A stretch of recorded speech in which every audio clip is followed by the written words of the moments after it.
But go ahead and send them. It's okay. We're still going to win this fight.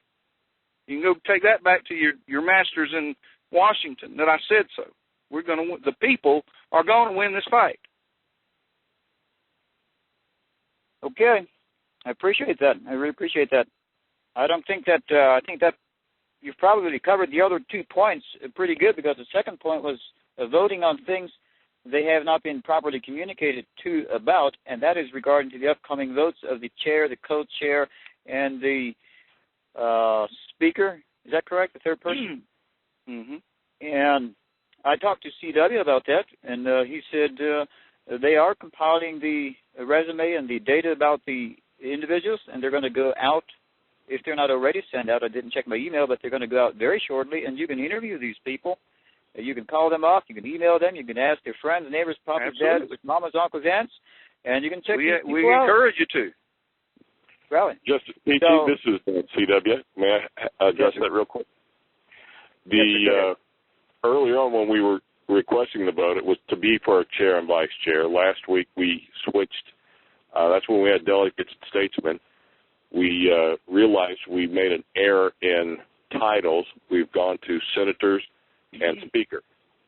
I mean the House of Representatives. Therefore, what the senators will be voting for is a pro tem, President pro tem, and the House of Representatives will be voting for a speaker.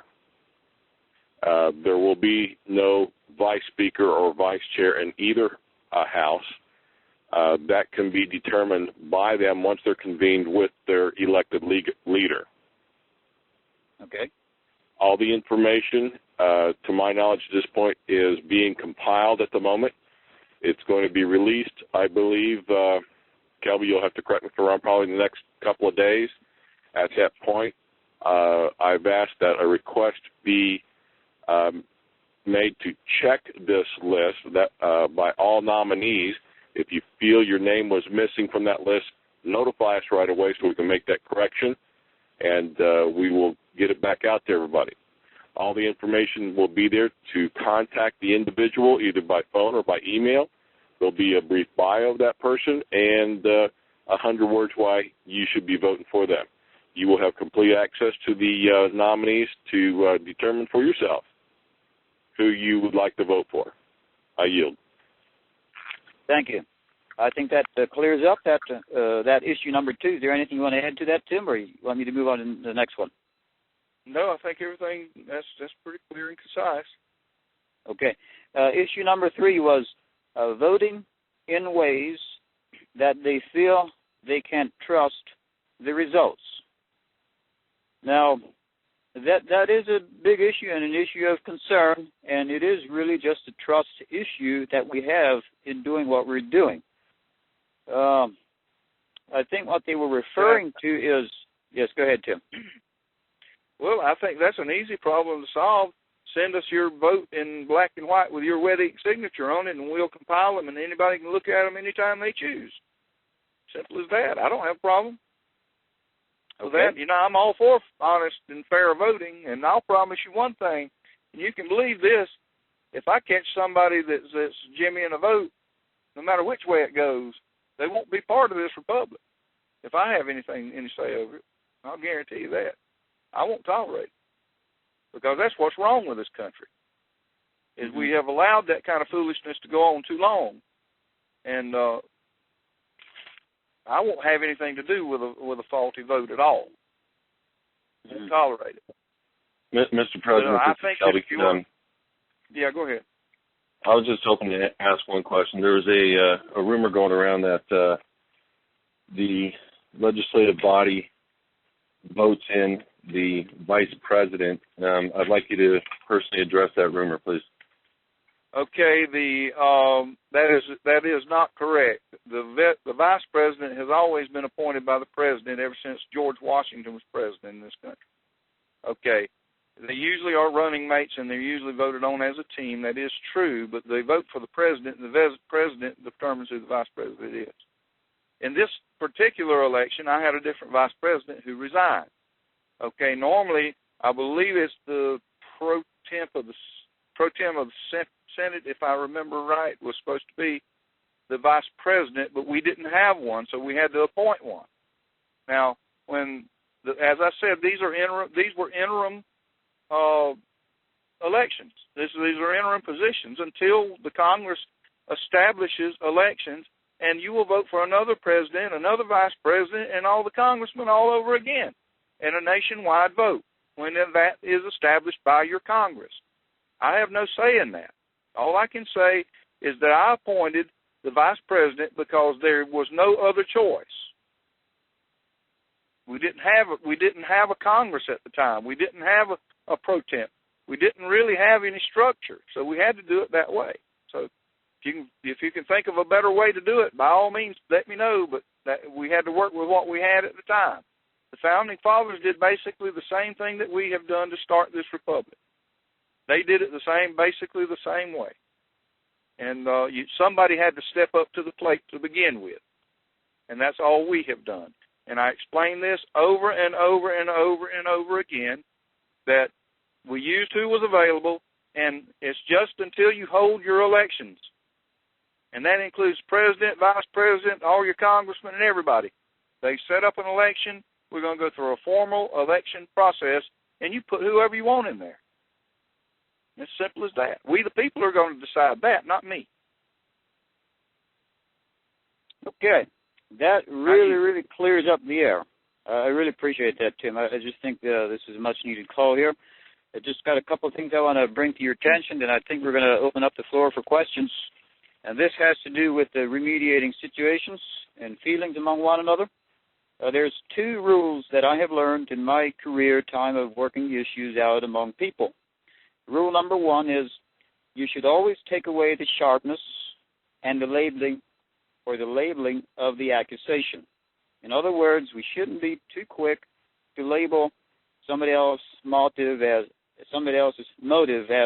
a certain action. We should prolong that in labeling and just take away the sharpness. Number two, we should always go for the warm side of a person first. If you follow those two rules, you've won 90% of the battle already between conflicts. Kelby, would you open the floor for questions at this time if nobody else has anything to say is on the hook? Thank you. Yes, please. Let's take some questions. Thank you. Okay, as everybody already knows, I can see they're logging in. We're going to take the first question from area code 601. And Kelby, take them in order as if you can understand the questions and take them in order, because I don't want to skip anybody or skip over. Okay. This is Drew in Mississippi. Go ahead, Drew. Drew had his finger on the draw.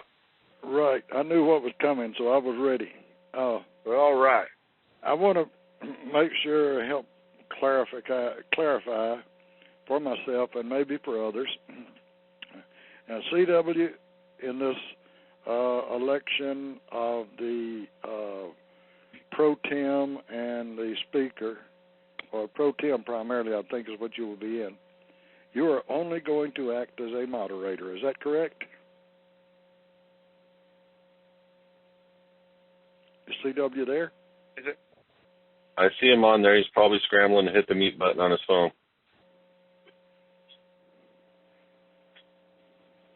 Because yes, well,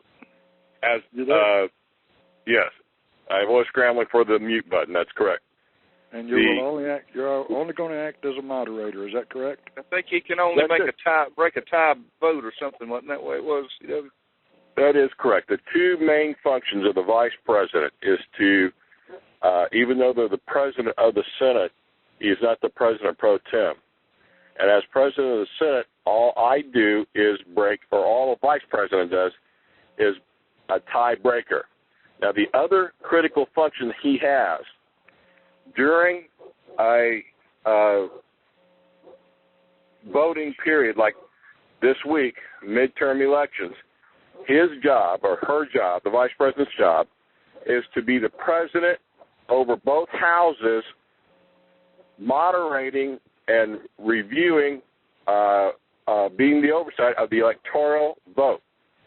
So yes, Drew, all I'll be doing is moderating and reviewing the vote and make sure it's done legally and accurately. Okay. The system I wanted to checks bring and that balances. out. Wanted to bring that out so folks would understand what you're actually doing rather than what they think you're doing. Okay? Next Well, we thing appreciate is, that, Drew. okay. The next thing is to make sure that I understand and everybody else understands. The legislator that we have already elected is effectively going to wear two hats. They will wear a hat as the national legislator when that is called up, and they will act as the republic or state, whichever word you want to use, the state legislature in the meanwhile. Is that correct? That is the way that they used to do it. They selected delegates and sent them to Washington in the early days. That's the way they did it. I honestly would have to research and see if they actually had national positions or if they picked them from their state representatives. But that's they only had like a month session at a time or so in the early days because it didn't have that much to do. After they originally got the Congress done in 1791, Congress sat there with very little actually to do after that. They did some statutes at large and stuff, but they would go up there for a few weeks and then they went home. And that's basically what we're going to be doing as well once we get everything established. Okay, well, being an independent republic, we're going to do it like we want to do it, okay? That's exactly what I've been telling everybody. Do it how you want to. If you want to elect people for national, just to go to the national, do it. That's your prerogative. You can do it. All we got to do is receive them. We have no say in that matter. All right, that's good. If you want to send however many you want, if you want to send 50, that's entirely up to your state. Our job is to listen to them. That's all. Okay, got those two cleared up. Now the next one is there is a little problem with sending these documents in to get the access. They only listed sending them in by fax. Well, I don't have fax capabilities, so I would like to send mine in by email. So if that's acceptable, Drew, let me address your question, and also let me address the document just a tad bit. This is Kelby. You can send that to join JOIN at republicoftheunitedstates.org. If you need to send it in. One of the things that we forgot to put on the documents, if you can put your title within the republic, also understand that if you're not a representative or you're not a senator or you're not a governor, you're not a foreman, you're not going to get access to the republic's data unless you have express written consent by the foreman, governor, ambassador, or so forth. But the database agreement is helping us to know who you are, and because you have a specific login ID. Some people use emails that aren't the same emails as their, they use a separate email or what have you. So let's review the agreement. In the first section, it says a date, and it says blank living soul. You are the living soul. You are the body. You are the person. Put your name in there. In the state republic of, and put your republic in that line. And then you go to the second page, and here's the confusing part for some people. It says, if to living soul. My apologies. It should be your name and address in there. That's all. And then down below, where it says login ID, you got to go to, some people don't understand. You'd be amazed how many people are saying, give me access, but they've never even tried to create a login for themselves to get access. So whatever login that you have created on republicoftheunitedstates.org, we need that login name. It's for everybody it's different. And then that email down below isn't necessarily the Republic email or your personal email. It's just the email that you associated with your login. And then the living soul signature and the date. And if down below that you can put your title within the Republic if you have a title, that would be great. But that's all you need. And right as soon as they are coming in, we have 2 full-time people for the next several days that are knocking this out and will give everybody access. So I'm sorry I'm a little long-winded, but I want to be clear on that topic.